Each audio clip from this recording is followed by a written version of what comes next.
everyone, I'm Courtney Pickle, and today I will be exposing the art portfolio I used to apply to RISD. Disclaimer, I don't know what I'm doing, and I don't know what the admissions officers were thinking when they were reviewing my application, so please don't take this too seriously. Also because I originally wasn't gonna apply to any art schools, but RISD extended the deadline, and my parents were like, you should try applying to an art school if you get a fee waiver. So I asked for an application fee waiver. They granted me one the day it was due, and I applied. Some art or general background. I would say I did decent academically, but please let me know if I should share another video of my stats. As for art background, here are my extracurriculars and awards. Why I didn't think my portfolio was very strong is because I had a lot of hyperrealism in there, which is exactly what art people told me not to do. But I wasn't planning on applying to art school with any of that, and my parents liked it, so I did a lot of slave copying realism.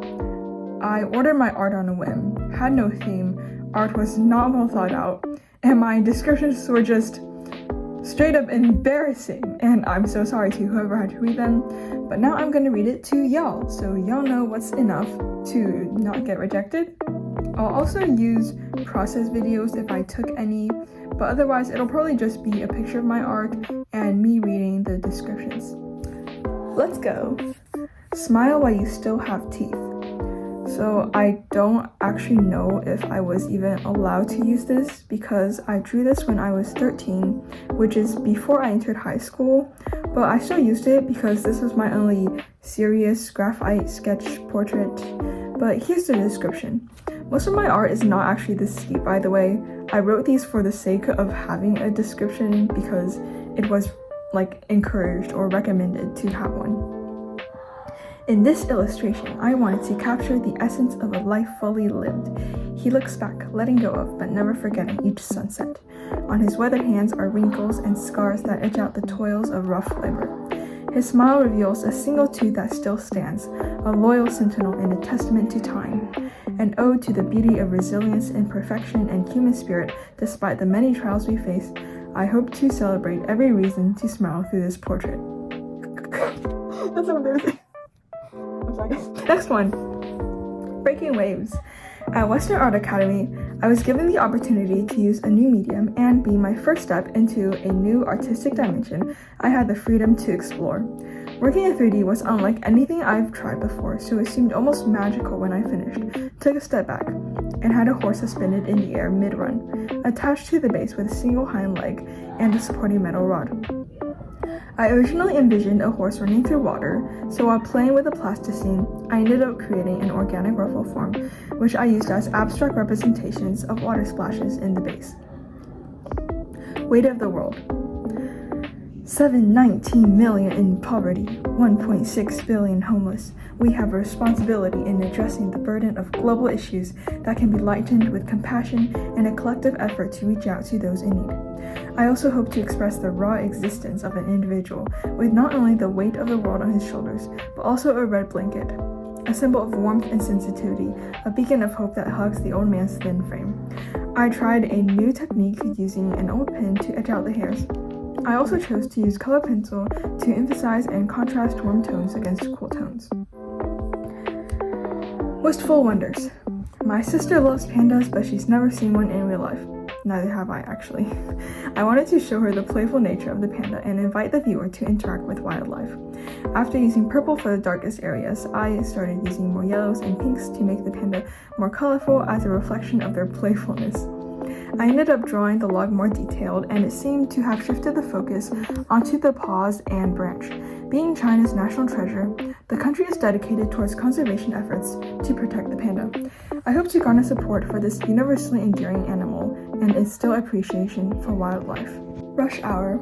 I intended to make a surrealist painting that visually represents a cliché. Time is running. It's running out. It doesn't wait for anyone. Even after the overturned fates of many, time will continue forward. The world keeps spinning, and it's up to us to catch up. The aftermath. And I also did this one before high school. Every year, Houston has the rodeo. I got to see one of the performances at the NRG Stadium and wanted to capture the calm bubble of the cowboy and his horses amongst the cheering crowd and the chaos surrounding them. To bring the focus on the horses, I used warm, saturated colors against a cool grayed background. I also chose to exaggerate the saturation of the horses to emphasize the warmth of their relationship. I need to pay more attention to backgrounds. Even though they are not as detailed as a subject, they have the potential to control the overall atmosphere of a piece. Wandering calls, fast forward a year. No, 2 years. No, yeah, 2 years. Instead of Christmas season, it's rodeo season. This year, I wanted to show the part of rodeo that lay in the connections between humans and animals. I was also starting to gain an interest in fashion and styling, and one thing I learned was streamlining colors. Thank you, KDU. I altered the colors of the paint and snout to match, as well as the shirt and saddle. The color pattern is a large factor in cohesiveness, which I also wanted to show in the direction the humans and horse are looking. They show an effective teamwork solution to look both ways before crossing. Rush hour. Yeah. You can tell I was really creative with titles. Okay, last rodeo illustration, I promise. With this one, I meant to capture the liveliness, the action-packed aspect of the rodeo spirit. To zoom in on the drama, I made the bull and fallen cowboy clear and blurred the background. The other cowboys watching the man running over to help in the far left, the dust gently flowing. Actually, I blurred the background only because I had procrastinated on this and it was due in like 2 days and I only had the bowl done. So I had to blur the background, otherwise there was no way I would finish in time. I also leaned towards using magenta in the bowl for a cohesive color scheme with the background. After completing this drawing, I compared it to the reference I used for the bowl and I made it shiny. The original bowl had a matte black coat. I like to think that I was subconsciously adding some pizzazz. Yes, I actually wrote and submitted that dookie description. Moving on, Fairies Gate. School was online this year, so my parents took my sister and me out to hike a lot. When exploring off the trails, we came across this gazebo, which I think looked magical, so I had to paint it. I painted this by revisiting it once a week, starting out with a thick brush and the background and progressively thinning my brush strokes at each week as I added detail. I also added extra glass to the gazebo because I enjoyed painting the glassy effect. This painting allowed me to explore spatially on a 2D surface. I used highlights and contrasts to show what was closer to the viewer. I also feel that adding the extra glass implied that there was more to explore after entering the gazebo, giving it a portal to another world atmosphere. Whispers of the Soul. This one, I actually made this when I was 9 years old. Don't know if that's acceptable for a high school portfolio, but this was my only watercolor pencil piece, so I just used it for, versatility. I was especially invested in fairy tale illustrations after picking up a picture book of the wild swans, and I wanted to express a similar atmospheric feel. I used watercolor pencils because they would allow me to do the detail work of color pencil while also offering properties of watercolor. I played around with the position of the birds before deciding on one on the head and one on the shoulder to balance the areas of focus and almost frame the face. I found that I enjoyed drawing with the objective to capture a feeling. Kristen is the classmate who modeled for me. This portrait is part of a larger collection of people I painted to explore diversity within my school community. My sustained investigation that year was actually just curly hair. I played around with lighting and colors to reach a balance that best captures Kristen's features. Sunlight that reflects the deep melanin in her skin and a pink background that accentuates the rosy undertones of her face. Process of Kristen. To map out how I wanted to paint Kristen, I sketched the outline of her features and I tried out several backgrounds. This background was the one I imagined I would finish with, but as the painting progressed and the paint thickened, I realized the underpainting background wouldn't suit Kristen's finished face, as well as one that was more consistent with the color scheme already in her face. Seeing how much a painting can change was very exciting, and I actually prefer this underpainting to the finished piece because the first layer of paint gave me more freedom to experiment. Sketches of Elias. I sketched out drafts to practice facial features and try to draw him from a slightly warped perspective to experiment with spatial composition. I realized that I'd like to explore perspective and distortion in the future. Expired friendship. So this one was basically about this one time my friend and I were beefing. I painted this when my friend was ghosting me. If you'd like to find out how it turned out, my personal essay has a spoiler. We were really close, and we often had ice cream after our after-school chem labs, so I couldn't figure out exactly what happened, but one day her mom invited my family to a house party, and I played Do You Want to Build a Snowman outside her bedroom door. This part is real, by the way. This actually happened. I actually did this. Yeah, and we made up. Yes. 千手观音, Thousand Hand Bodhisattva. I love the dance 千手观音, and I wanted to create this sculpture as a tribute to the dancers and musicians who, despite sensory impairments, worked together to create a masterpiece. At GLSA, we were provided with logs and past examples of this project where the log stood upright and students pasted their drawings on it. I was drafting ideas accordingly when this performance came to mind, and I meant to install the log horizontally so that it juts out from the wall. We couldn't exactly install it, so instead I attached my log to a wood base. I individually drew and painted each dancer, glued them onto a skewer, and stuck them in holes I drilled into the log. I also strung some tiny purple beads on gold color string as a complement to the overall yellow color scheme.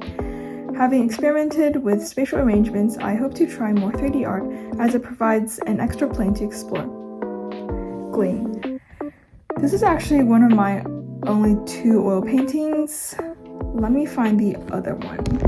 Yep, here's the other one. I stopped on this one midway and still haven't finished it. Probably won't ever finish it. I continue to paint my peers, this time taking pictures that could show her culture. We tried several different positions before settling on this one, which could frame both the girl and her prayer wheel, and I experimented with oil paint to elude texture by sharpening her accessories and softening her clothes. I learned that oil takes a long time to dry, the hard way. It dulled some of the colors I wanted to express, but I continued adding layers of saturated colors, and I enjoyed painting a diverse range of subjects. Sketches/process of Gleam.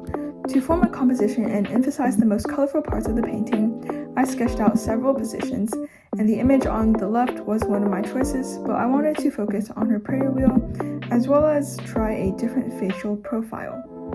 I also blurred out some details in the background to light up her face and accessories. I got to try oil painting. Next time I use oil, I like to keep some of the texture and color seen in the process, but not in the result. I probably won't ever use oil again. Unkept Promise. Oh, this one's so dramatic. Avarice. This word. Greed. The victim. Inspired by Coraline, Midas Touch, and Rapunzel, I wanted to make a young girl who has traded her human eyes for jewels and her hair for gold. Her vision and humanity sacrificed for what she thought were priceless treasures, when in reality, her golden hair and diamond eyes are only plastic materials. Perhaps this would have been Coraline's doom, had she given in to the temptation to live in an alternate reality that only seemed better on the surface. It's giving Mark Twain's Gilded Age. This was certainly Midas's reality after he turned his daughter into gold. And Rapunzel, Mother Gothel kept her for her hair, hoarding her own youth at the expense of another's freedom. Rapunzel and Coraline are similar in the way they both yearn for something more than their current circumstance allowed. I misspelled circumstance. Circumstance. What price is paid for desire? What is paid for greed? Silence. Oh, my sculptures are always so much more dramatic. than the others. Okay, here we go. At first glance, there seems to be only one focal point. The screaming head. Its center is aglow with rage, a hallmark of antagonism. Yet is it really the antagonist, or is it the pages of words forcibly stuffed into the mouth, the instrument of verbal expression? The ambiguity in the silence traps the screams and the head. But wait, there is no ceiling. Of course the head cannot see that, his eyes are closed. What if they were open? Even so, there is no body to support the head or pull it out. Would he simply become more frustrated if he knew that freedom was so close yet unattainable? Might he figure out a way to defy his circumstances? He may also need to identify what exactly is trapping him, the external cage or his own internal mind. Alright, last one, guys.